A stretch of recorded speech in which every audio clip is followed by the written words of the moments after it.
All right, so number, this is factorial problem, number 12, chapter 4 review. Number equals int input.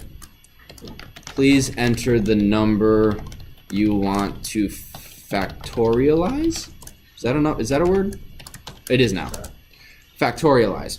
So now we're going to go for n in range. We want to go from that number to 1. So we're going to go from number to 0. Because if I said to 1, what number would it actually go to? You could actually do 1 because anything times 1 is still itself.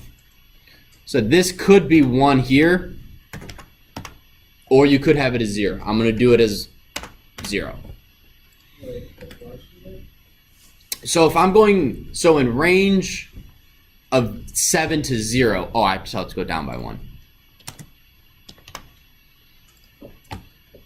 So range, if I were to go from 0, if I went from 0 to 100,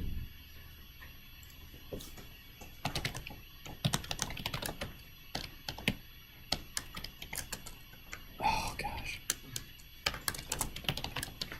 what numbers pop up? What numbers will pop up, Jack? 0 through 9. So if I go the other way, go from 10 to 0,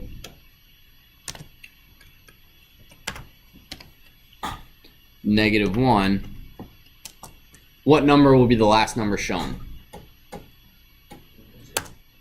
1. So with factorials, is 2 the same as 2 times 1? 2 equals 2 times 1, correct? I could do 1, 100%, and that's what I'm saying. I could do 1 or 0. I'm just going to do 0. So now what we need to do is we need a total. So we actually need to go factorial is 0. And so now what we're going to do is factorial equals factorial times n. And I think that's it. I'm not sure. Right? One thing about coding, I think that's right. Am I just going to turn that in? No, you check it and you then try to break your own code. What is n? N is this right here. N is the number in that range. Oh, so it doesn't have to be like defined. Nope. Oh. Who can see my error? Why do I have 0? Why is my answer 0? The number that's printed is factorial, so my factorial never changes, apparently.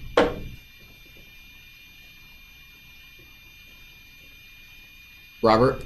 So in your code, you have factorial equals factorial times n, but the starting value of factorial is 0, not 1.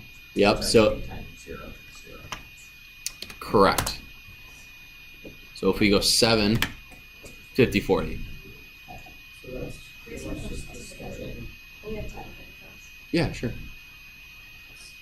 Yep, so that's it. So then I would go format this number. I do not want decimals. So I'm just going to go, oh, I forgot.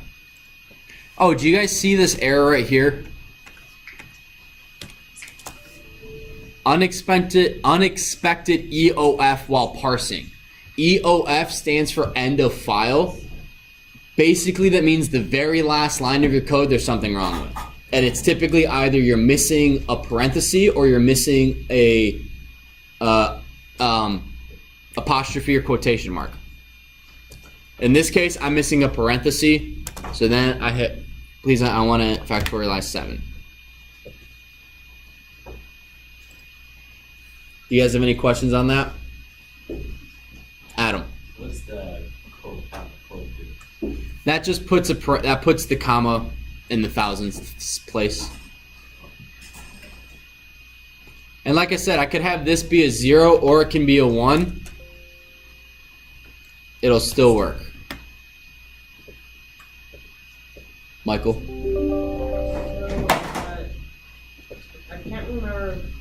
said anything about this, but is there a shortcut for uncommenting of like stuff that was Highlight it, Alt 4. Hold Alt Tab 4. Those formatting questions can be found up here in format. So you can indent your region. So I can indent all of this by holding Control and tapping the close bracket. I can send it all back with the open bracket.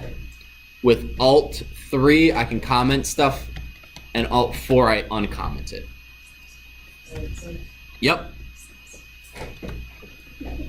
What else? Do you guys? What other questions do you guys have? I have a different question. Is it about programming? Yeah. What's your- class? Okay, and then Jack, is there a specific problem in the book you want me to do? Just something to do with Loops? Okay. Girls, what's up? I talked about it. Oh, well then, yeah, that's not about programming. Yes, it is. It's about my grade. It's about our grades. I turned something and I got a 0 for no reason. Insane. Did you actually turn it in? Well, you said my multiple choice was there, but I just opened the document and just followed it. And I Okay, didn't we'll take talk. All right, we'll talk about that after class. it. So, Yep. Yeah, and look at your grades, and if you think I made a mistake, please let me know. There are a couple of you who I don't have, or as far as I know, I don't have that assignment, so I've given you a 0. It's motivation for you to get stuff turned into me because I don't want to chase you guys down. Because in college they won't even tell you you're missing an assignment. So anyway, Zach. whenever I try running it for me, instead of actually putting comma in the number, it's supposed to comment in that's a separate string. Do you have print format factorial? Format factorial, yeah. So you have exactly this. I have exactly, yes. Yeah, mine. Do you have format print factorial? I have print format factorial. I'll have to take a look at it then. All right, so another one. So since this one had a for loop, let's pick one with a while loop. Let's see. Let me look.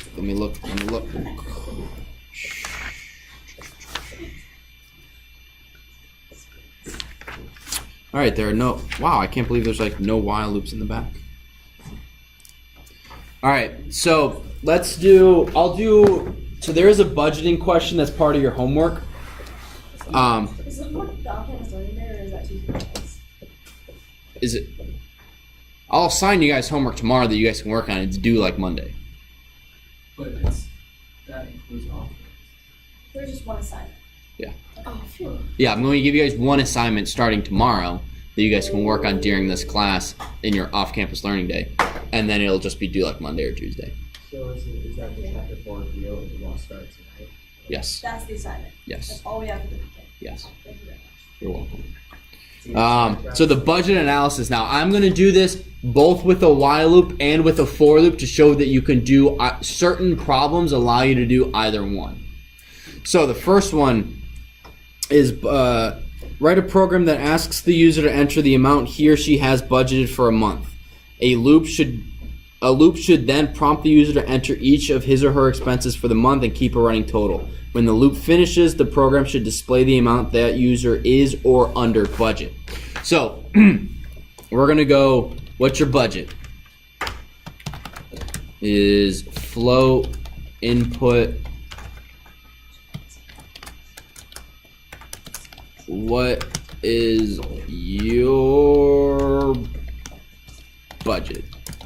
And I would do this with me because this is part of your homework. So with a while loop, enter. So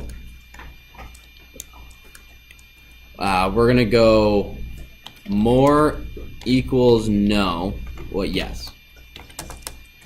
While more doesn't equal, actually it's equal yes. Expense is float input. What is an expense you have? And then we're gonna, I forgot to do total is 0. Is everyone tracking with me so far? I don't get why you've been doing that part. Yeah, what's the Because I'm going to ask them, do you have more expenses? This is a condition-based loop, not a... this is... I don't know how many expenses you have, so I'm going to write code that just continues to ask you how many expense... Do you have another expense? Do you have another expense? Do you have another expense? Oh, then it's just gonna add them all together? Yep. Okay. So expense, so total is total plus expense. Tracking with me so far? Then more is input. Do you have another expense? Yes. No.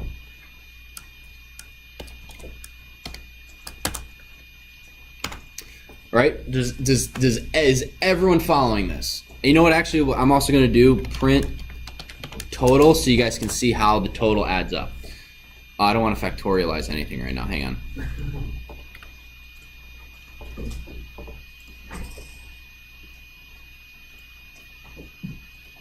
Oh, is that Not yet. What's my budget? Give me budget, Michael. 1 billion. What?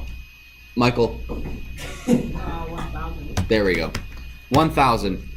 What is an expense I have? I have a $50 expense. Do I have another expense? Yes, I do.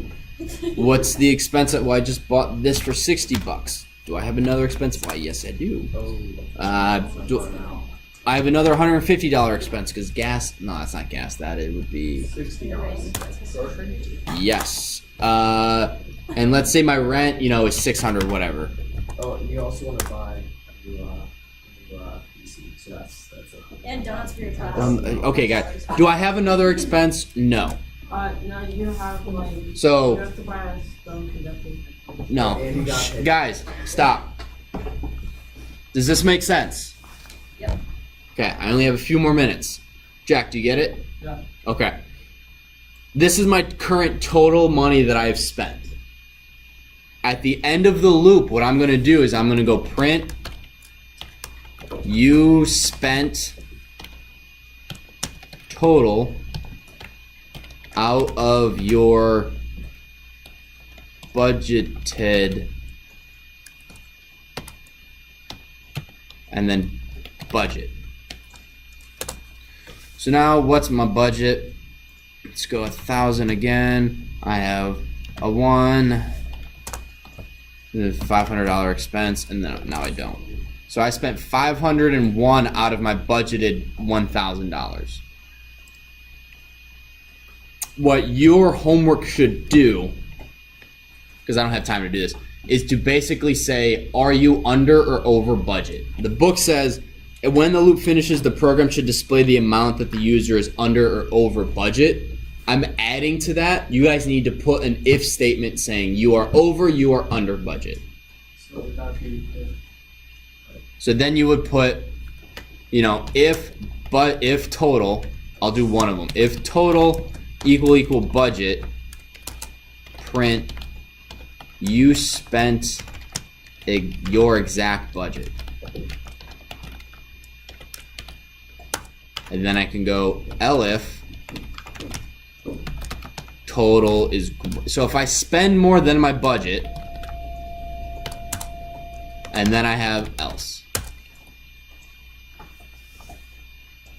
So I will leave that. I will go over on Monday how to do this with a for loop. It's very, very simple. Instead of asking, do you have more expenses?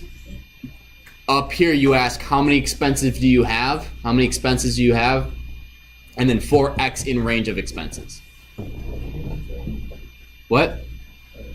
All this is online in the Student Resources tab, in the Student Resources folder that I gave you guys access to. This is saved there. You guys can copy it, whatever. Okay? Sorry, that was a burp at the end there. Sorry if I was like